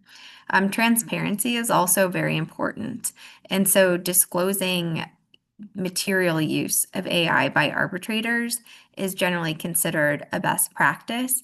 And we'll talk about some of the guidelines that are available. And they do take differing positions with respect to disclosure, but where they tend to come out, the majority tend to come out, is that an arbitrator generally has an obligation to disclose the use of AI if it's material. It's a different answer with respect to parties, but at least with respect to the arbitrator, you want to make sure that the parties are consenting to the material use of AI.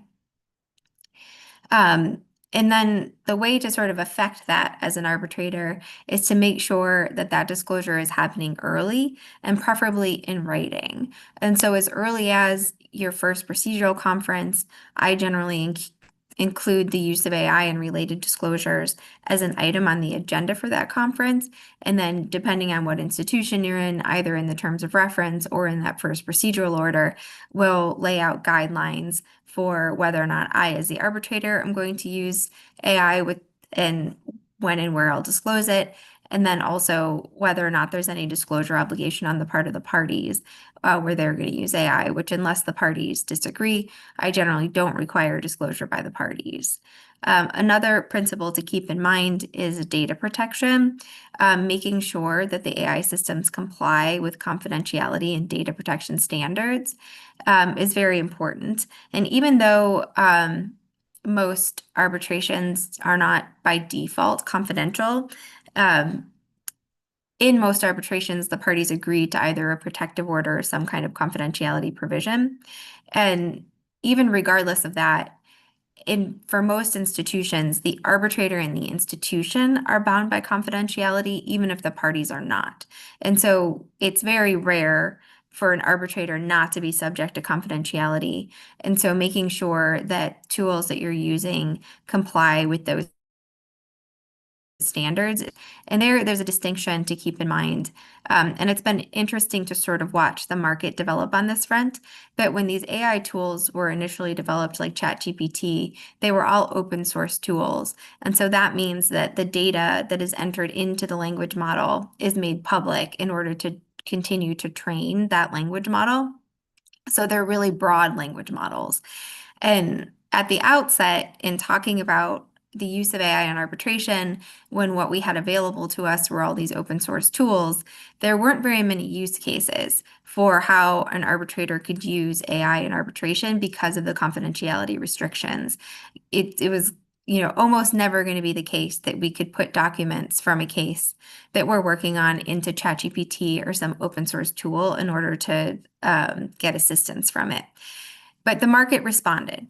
And so now there's a proliferation of closed source tools that are available. And so these are tools where the language model that's used is trained on a much smaller set of data, and that data is not made public. So it's sort of kept within its own smaller universe. And that really allowed us to more seriously consider where we could integrate AI into the arbitral process, particularly from the perspective of institutions and arbitrators. And now there's a varied set of tools that are available that can be used in lots of interesting ways in arbitration that we'll talk about.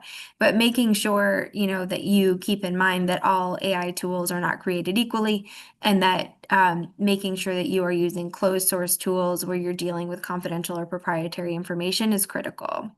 The other best practice to keep in mind is validation. Any portion of an award or any other work product that the arbitrator is generating that uses AI needs to be verified and confirmed by the arbitrator or someone to whom the arbitrator has delegated that responsibility.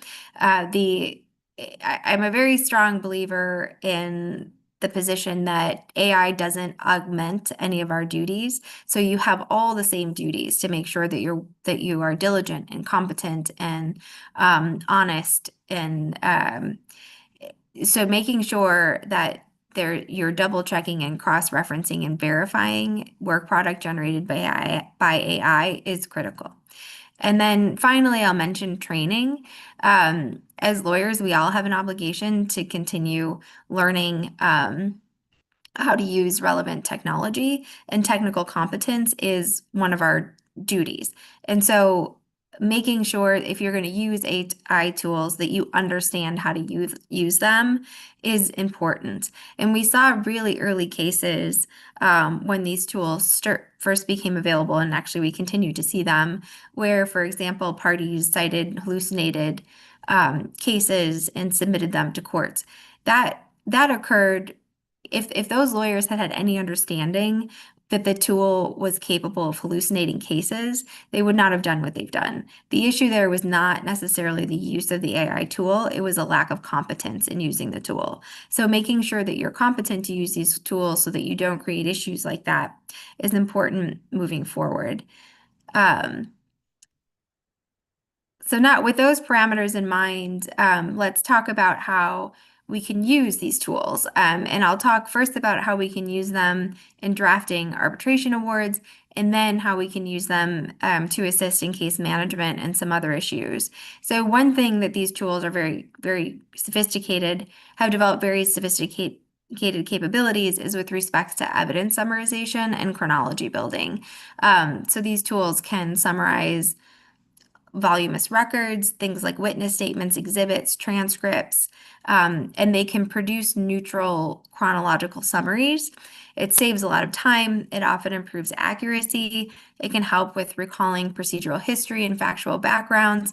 And the tools to use here that are available on the market are things like ClearBrief, CaseText, CoCounsel, and then enterprise level Harvey AI tools are all very effective at doing these kinds of tasks.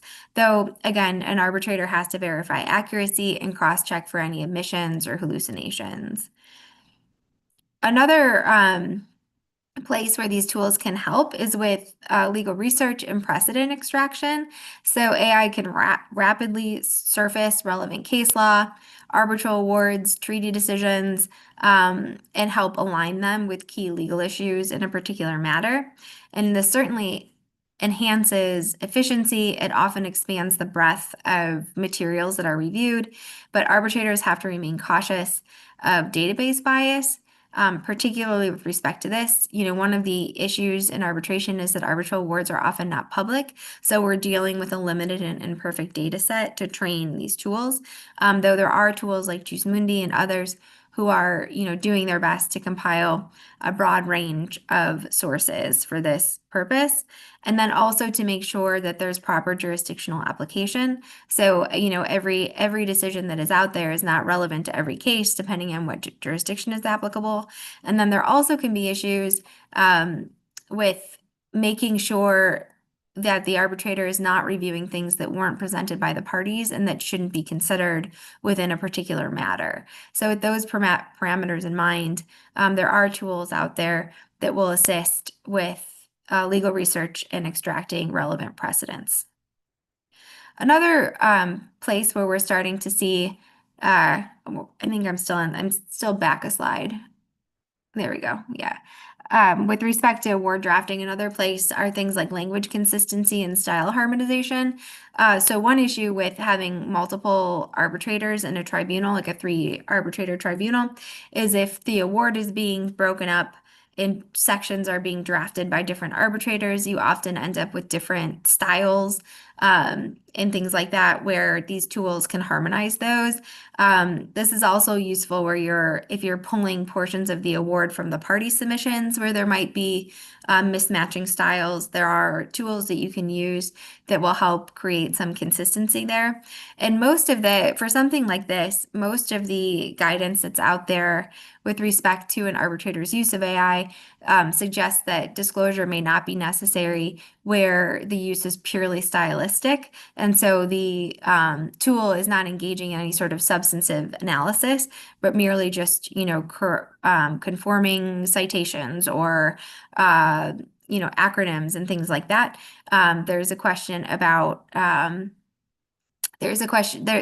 less onus on the arbitrator to disclose where you're merely using the tool for stylistic changes. And then another place where we see these tools being used by arbitrators in awards has to do with analytic support for reasoning structure. So these tools can help outline competing positions. They can highlight inconsistencies in reasoning. But again, the arbitrator has to make sure that the AI tool is not weighing evidence, that it's not weighing, credibility of witness testimony or making substantive determinations. But getting sort of assistance with outlines is something that the tools can pretty reliably do. So now we'll move on to the next slide with the case management examples. I'll get started while we wait for the slide. So procedural, one of the places where we see, in terms of case management, I think many arbitrators are far more confident in using AI tools with respect to case management as opposed to award drafting because of enforceability issues that we'll talk about in a bit. But so here, these tools are very effective with things like scheduling orders, workflow management. They can manage, the tools can manage deadlines. They can manage hearing logistics. They can draft procedural orders. They can reduce, and all of these things help reduce administrative burden and also help ensure timeliness. And so many arbitrators, your highest and best use usually is grappling with the substance of the award as opposed to administrative issues. And so if you're able to deflect some of the administrative burden onto these tools, it does result in some effective cost saving for the parties, and keeps you focused on the substance and more material issues in the case. Another point or place where arbitrators are using these tools is document categorization and evidence tagging. So these natural language processing tools can categorize exhibits and submissions for easier navigation. But you always have to make sure that arbitrators or a tribunal secretary are verifying accuracy before relying on the systems. Another great use is hearing transcript analysis.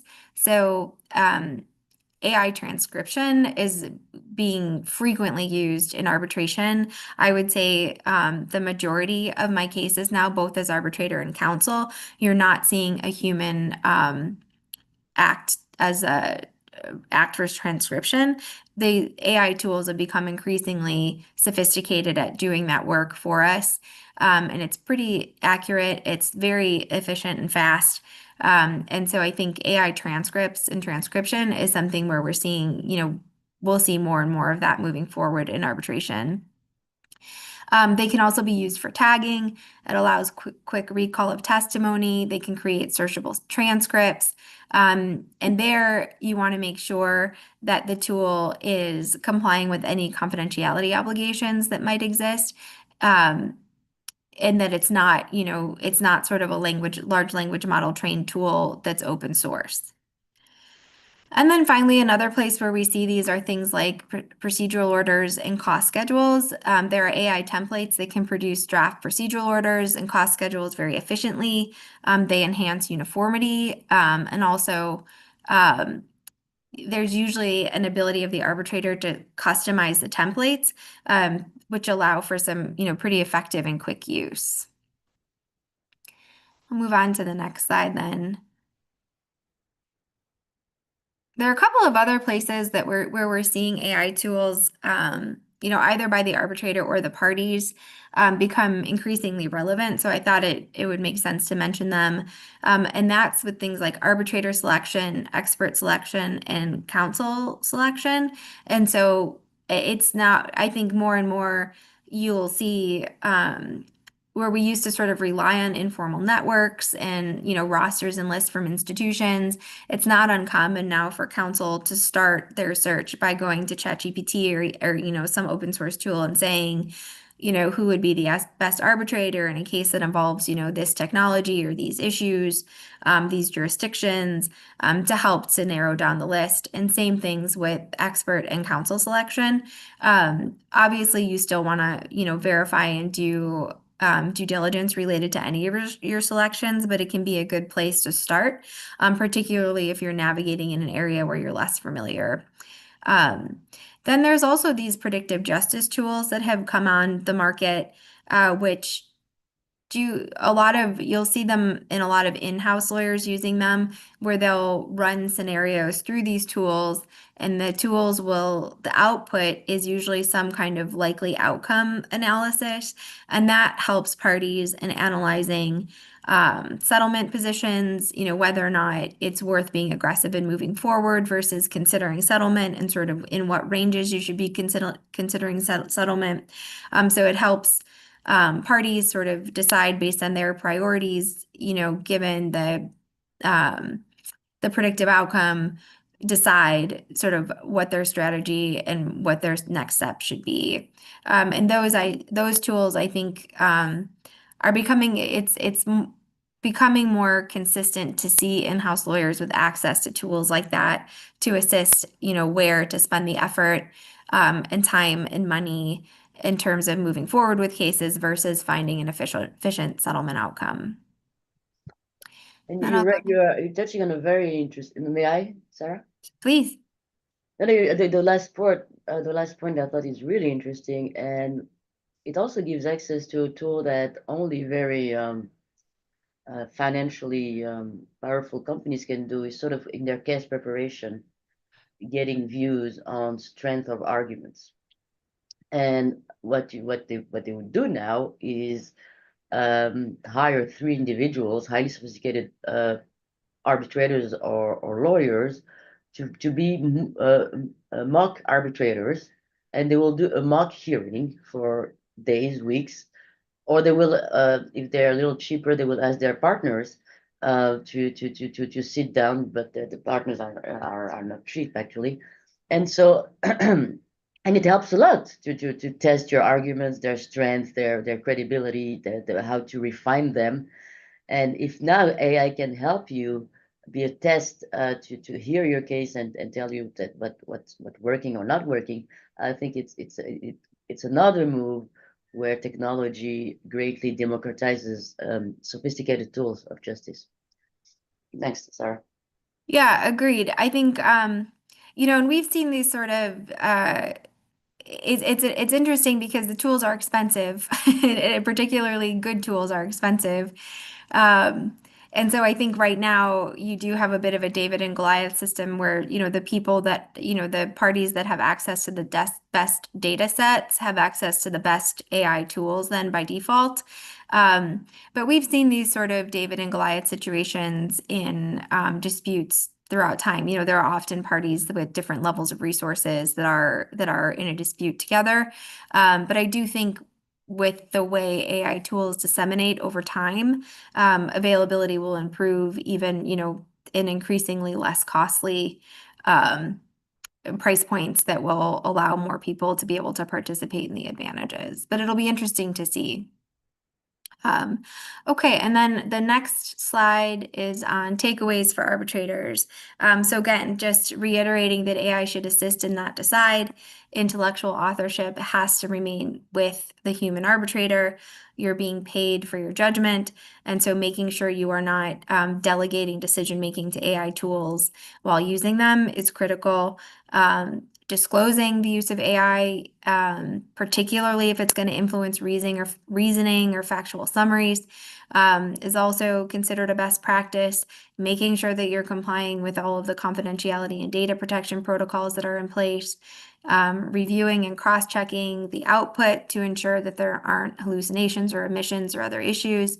And then doing things like what you're all doing today and participating in programs like this to ensure that you have the technical competence that's consistent with your ethical duty of diligence, and so that you can use these tools responsibly. And we'll talk more about that in the next segment as well, which is on the enforcement and AI safeguards in arbitration.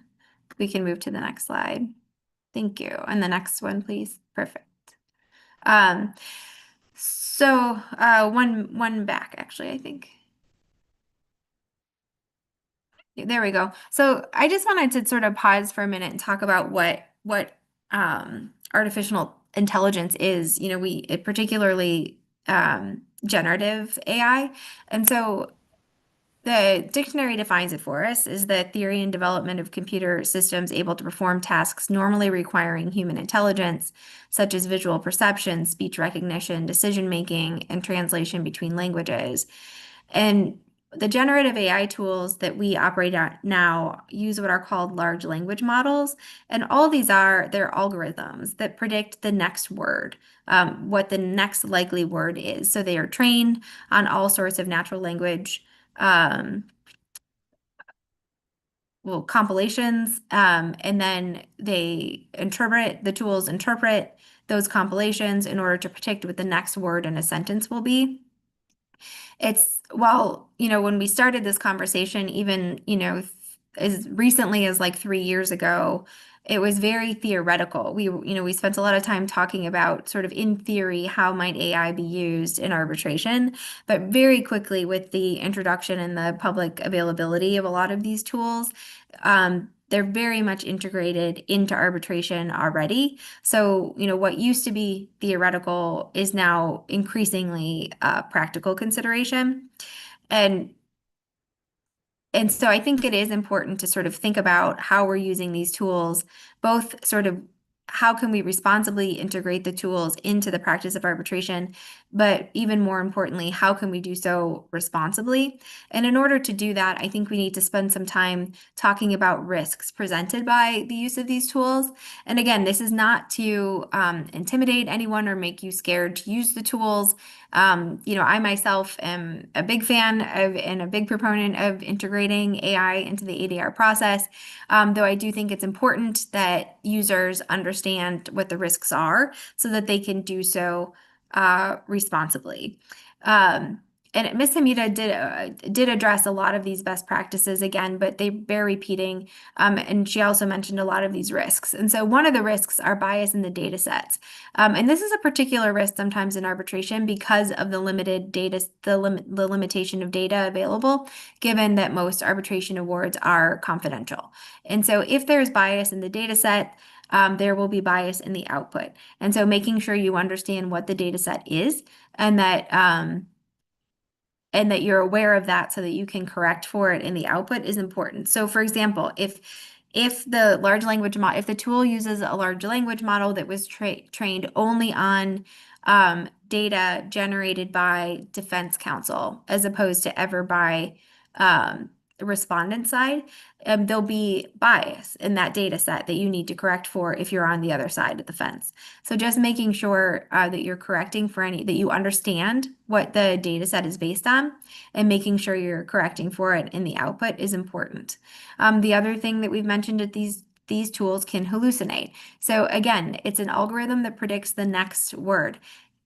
That doesn't always mean that it's predicting the accurate word. It's just predicting the next likely word. And if you ever mess around with ChatGPT or any of these tools, their tools are really good at telling you what you want to hear.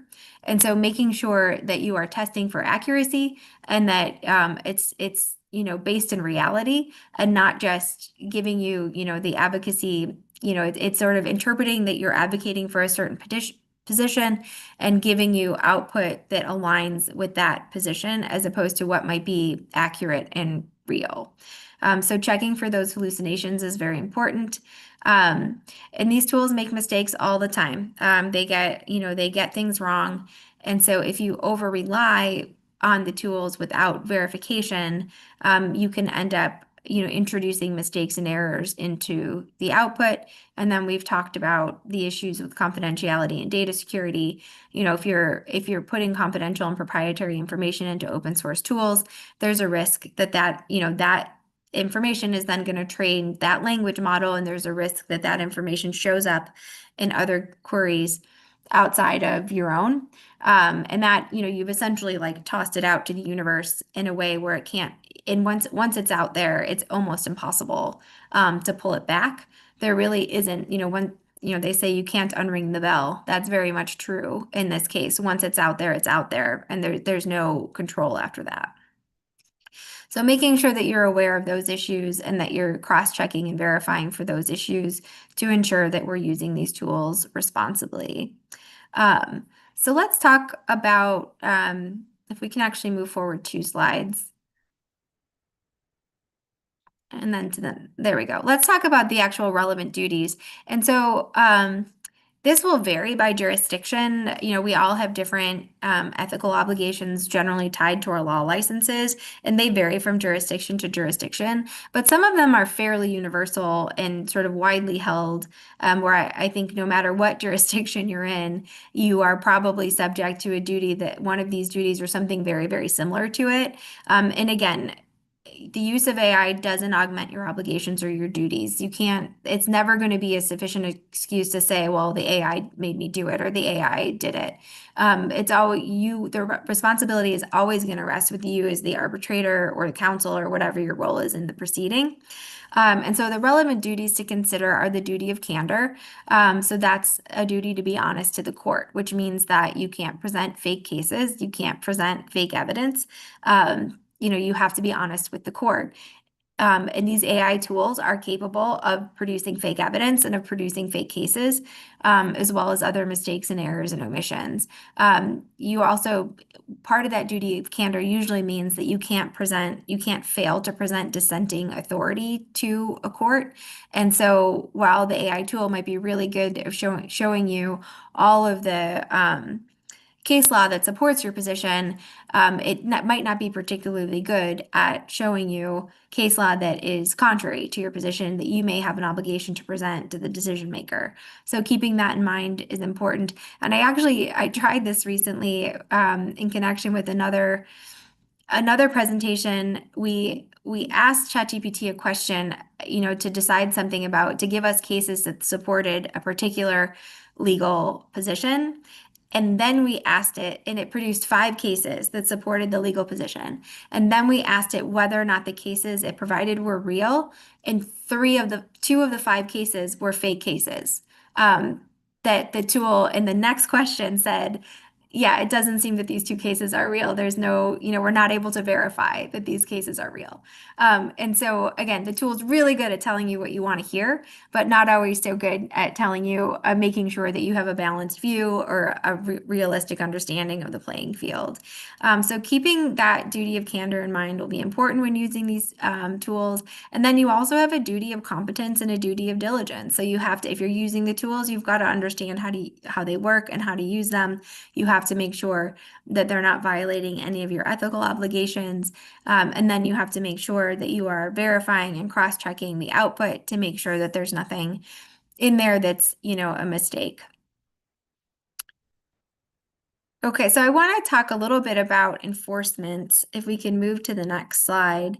And Ms. Hamida discussed the East African community, but really globally, this is a developing area of law, and one where I expect we're going to start to see some disharmony among jurisdictions. You know, some jurisdictions will take very hardline approaches. Others are going to be more flexible and more open.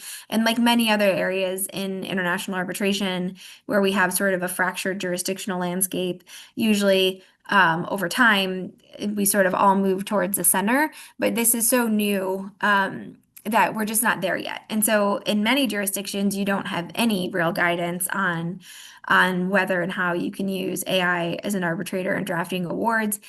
In some, there's, you know, developing guidance. It's often in the form of guidance as opposed to rules as well. But over time, we'll get to a place where there'll be clear guidance and rules.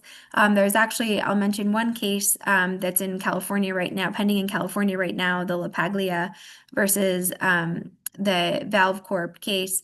This is, as far as I know, the only case in the United States yet where an award is being challenged based on an allegation that the arbitrator relied on AI to draft the award.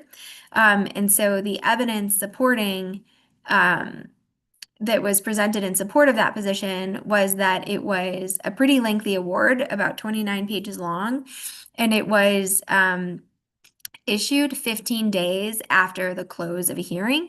And so that is pretty quick to develop for a sole arbitrator to develop an award of that length of time. And apparently the arbitrator had also had mentioned to the parties that he was taking a vacation pretty quickly after the hearing, and he wanted the award to be drafted quickly or before he took that vacation. And so there was some knowledge of this need to get the award done quickly. And then further, the award includes hallucinated facts. So there are facts in the award that were relevant to other very public cases, but not to the case at issue that had been imported into the factual recitation at the beginning of the award, in addition to cases. And this is still pending, so we don't know where this is going to come out yet, or where the court's going to come out yet. But the arbitrator's arguments in defense were that humans are capable of mistake. I don't know that he's taken a position on whether he did or didn't use AI, but his positions are that that mistakes happen. Arbitrators make mistakes even when they do things themselves without AI tools. And so, but it's hard to believe that the kind of mistake that an arbitrator would make would be to import facts from other public cases into the case that they're working on. So it a little bit strains credulity, but we'll see whether or not, and I know a lot of people that are interested in this space are watching this case because they want to see whether or not an arbitrator is and he did not disclose the use of AI is also an important fact, but whether or not a court will see an undisclosed use of AI by an arbitrator as being sufficient in order to invalidate an award. And that, and then of course, that'll be California, and other states will probably take up similar cases. And then over time, hopefully we'll get to a place of harmony and sort of what will happen in the United States will also happen writ large globally.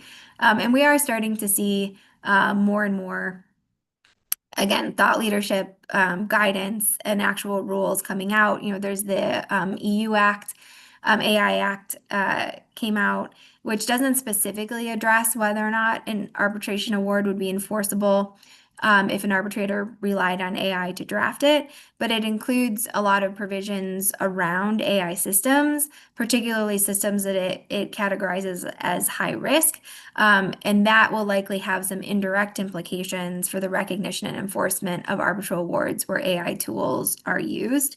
And again, this is just, we've heard some from Ms. Hamida about East Africa, some about the United States, some about the EU, but that sort of globally we'll start to see more and more direction on this point come about. And then there is one tool that I wanted to mention, because this is sort of an extreme example, but the American Arbitration Association just a few weeks ago, they brought online a tool. It's an AI arbitrator tool that is limited to documents only construction cases that are domestic cases to the United States, and where the parties consent to the use of the tool. And so pretty limited use case there.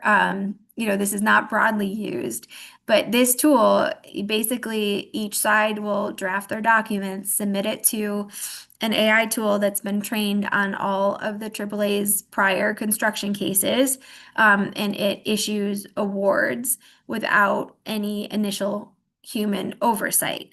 And then there are a panel of arbitrators who are appointed after the AI tool issues an award to review the award, just to make sure that it's reasonable and sensible. So this is sort of the first of its kind of tool, the first of its kind where we're seeing this much deference being given to an AI arbitrator. And of course, enforcement issues remain to be seen there. I think the AAA was careful to cabin the use to as narrow of a possible use case as they could to try to help protect enforceability. But I don't doubt that we won't see some interesting legal precedents coming with respect to that tool as well. If we can move to the next slide. Okay, so where to go for guidance? If you're an arbitrator or even a party and you're interested in using these tools, again, we're sort of short on rules at this point, but there is a lot of guidance out there. The Silicon Valley Arbitration and Mediation Center was the first to issue guidance on the responsible use of AI and ADR, but there's really been a proliferation of that thought leadership since, and now there are many, many institutions that have promulgated similar guidance, like the Chartered Institute, ICA. There's the AAA ICDR has issued some guidance, and they're all, I would say, they're not identical, but they are similar. And where you see the most divergence among them is generally with respect to guidance on disclosure, on what an arbitrator is required to disclose or have consent to use. But if you're, grappling with these tools and these issues, they do provide good, sort of a good basis to generate your sort of decision making there. And I'd encourage you all to take a look at least some of them. And moving on to the last slide, just some final thoughts. So again, even though I've spent a lot of time telling you all about what can go wrong if you use AI tools as an arbitrator, I just don't want to lose sight of the fact that the takeaway really here is that if it's used responsibly, AI provides some really obvious benefits to the legal industry, and in particular in the arbitration space. It will continue to be a part of international arbitration practice. And so I encourage you all to engage with it, but to do so responsibly. And AI is never a substitute for human expertise and judgment. It's really to be used as a tool to help and assist, but not to replace an arbitrator's judgment. So I'll end there then. Thank you very much. I like the beginning of this discussion. Thank you, Sarah. Thank you, Matilda. Thank you, Yasmin. And what I liked at the beginning was the fact that you highlighted the COVID period as sort of the boom for remote hearings. That is when most of us were introduced to remote hearings, because it was kind of like, get on with the program or get left behind. And of course, right now there's choice, because we can now have both physical or virtual, but it's important to basically know, as a neutral, to be acquainted with all the different tools that are available. The other thing that I like that you highlight is that AI can actually be a very important tool, but you have to use it responsibly. And we've seen many cases where many lawyers have been victims of hallucinations, and some of them have been penalized even by court, because they did not cross-check and went to court and penalized by the officers. And then the other thing I like is that I had never really, we talk about AI all the time, but I had never really looked up for that definition from the Oxford Dictionary, which is quite important for you to understand what AI is and its limitations. then our duties as neutrals, arbitrators, the duty of conduct, the duty of competence, the duty of diligence, those should always be at the back of our minds before you make, when you're using these tools, because then you will know the boundaries within which not to cross, and yeah, you'll be quite diligent in order to live up to those standards. I like also that you highlight these tools. I don't think in Uganda, for instance, we have a lot of these tools.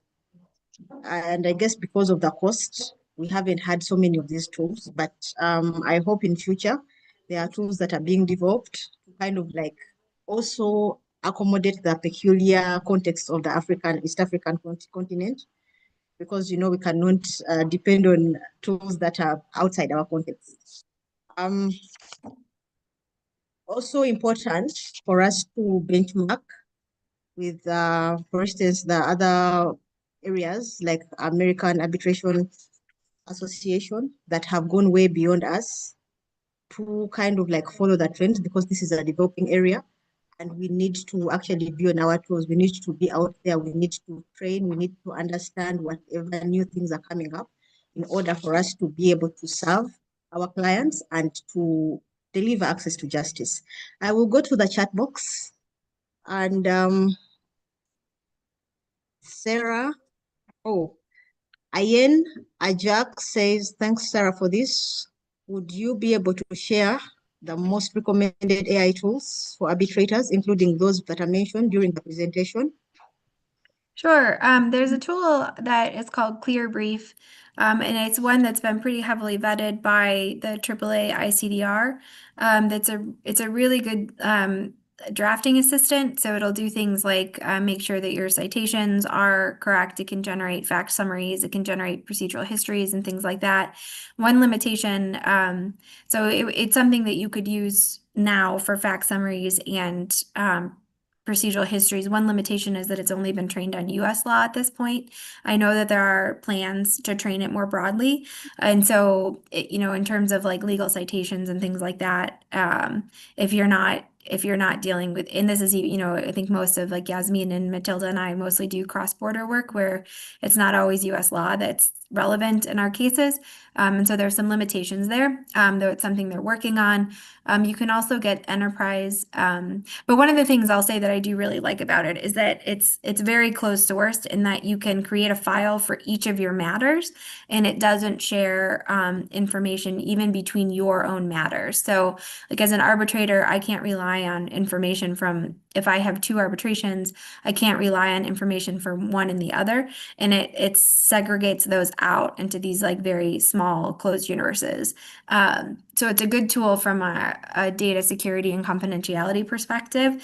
There's just that limitation, that US law limitation, that hopefully will be worked out over time. You can also get enterprise Harvey accounts, which are then sort of, it's like all the data, usually like a law firm will get one, and then it's trained on all the data generated by that law firm. And then there are ways to cabin it off to reduce so you can protect information within cases as well. But that's another tool that's quite helpful. And these tools are coming out faster than you can keep up with. It's going to be like any other technology development, where there's going to be a million competitors, and then over time, it'll get narrowed down to a couple of major tools that we all use, like Westlaw and Lexis, or e-discovery tools. We'll see the same sort of curve that we've seen with other legal tech tools over time here, and eventually you'll have market leaders that will emerge. We're just not there yet, given the newness of all this. Thank you very much, Ayen. I hope this question has been answered. The next question is from Faith Cantono, and she says, I would like to hear from a practical point of view how the proceedings leading to the final outcome are implemented. This goes to Yasmin. She talked about parties from China, New York, and Brazil in a transaction worth loads of money. There was a time zone issue. How was that resolved? There's also totally different jurisdictions, including Asia, America, and possibly Africa, if I could add it. How do arbitrators harmonize different laws or rules in order to help parties come to a point where their dispute is resolved, and which jurisdiction rules are prioritized? Yasmin, this is yours. Very good question. Is that Faith? Yeah. Yes, Faith. I think I will start with your last point. Which jurisdictions' rules are prioritized? The rules that are prioritized are the rules that govern the arbitration, which is the so-called seat of the arbitration, because the validity of the proceedings, the validity of the award will be measured against that law. And if that law has specific requirements, for example, right to physical hearing by implication, then that will guide the analysis. And they will also look at the law of the place of enforcement. So if you know that the respondent or the likely award debtor is located, for example, in England, you will look at those jurisdictions. As far as the rules go, we're talking it's a consent-based system, so you look at the institutional rules adopted by the parties. And this is really what provides the framework for the arbitrator's decision making. And on that basis, the arbitrator's decision making has to approach that into due process compliance and pragmatism. And when we're talking about that, when I was talking about that example with parties from China, New York, and Brazil, we had to find a compromise, and thankfully we were able to work it out with opposing counsel, because otherwise it makes the arbitral tribunals work decision making difficult. But we agreed on short days. We could not have normal 8-hour hearings as you would do if you were all in person in the same city. We ended up having a longer hearing over 2 weeks, but we were sitting for approximately 5 hours every day. We just could not fairly impose to the parties, to those in China, to stay past 1 or 2 a.m. I can't recall. So you have to sort of reach that compromise. I think it was a fairly extreme situation, and had we been able to travel, we would have done so and found a neutral place which was workable for everyone. I think we had thought about going to Dubai, which did not impose the same sort of visas and restrictions on parties from. I think China was the main issue. And unfortunately, the parties from China could not get a visa to leave China. So that's why we were all stuck. And I think we all made the determination that we had spent already 12, 18 months litigating this case in writing through the briefs, and it was it was the least complicated solution to do what we did remotely with shorter hearing days. There's no one size fits all, but it also requires the arbitrators to show some level of determination and practicality, because the debtor or the respondent will often try to abuse the due process argument to try to derail a process and avoid the conduct of a remote hearing, and delay the resolution of the dispute. It's a delicate balance, but as you go through your career and you become more experienced and sophisticated, you get more confidence, and you get a better appreciation of the case and the parties and the capabilities. And one reason why we're sitting through these webinars together is also to understand best practices and available technology, because so you actually understand what people have access to and what it means and how it translates in practice, because then you can understand the implication for the case. And if the reality is that remote hearing is just not a practical available solution because the parties could not agree on a usable platform for the hearing, they were not able to properly know how to handle documents, they won't know how to present their case, then you have a problem. And I think this goes back to the point that Matilde and Sarah are talking about, is preparation, preparation, preparation. If you're going to impose a remote hearing on a reluctant party, you better make sure that the process is properly organized. It's not complicated. It just requires some foresight and organization and preparation. Very much. Thank you very much. Faith, I hope your question has been answered. I will go to Edward Luke, the second, who says, very interesting and insightful webinar. Luke is from Botswana. Mr. Moses Mulira says, surely the recording will be helpful if it can be availed. I think that would be answered by Gabriel. Phyllis also asks for the recording. Yes. If there are no, I think we've covered all the questions. Are there any more questions from the audience? If not, I would like to thank all the panelists. Oh, Faith says you've answered her question. Thank you very much.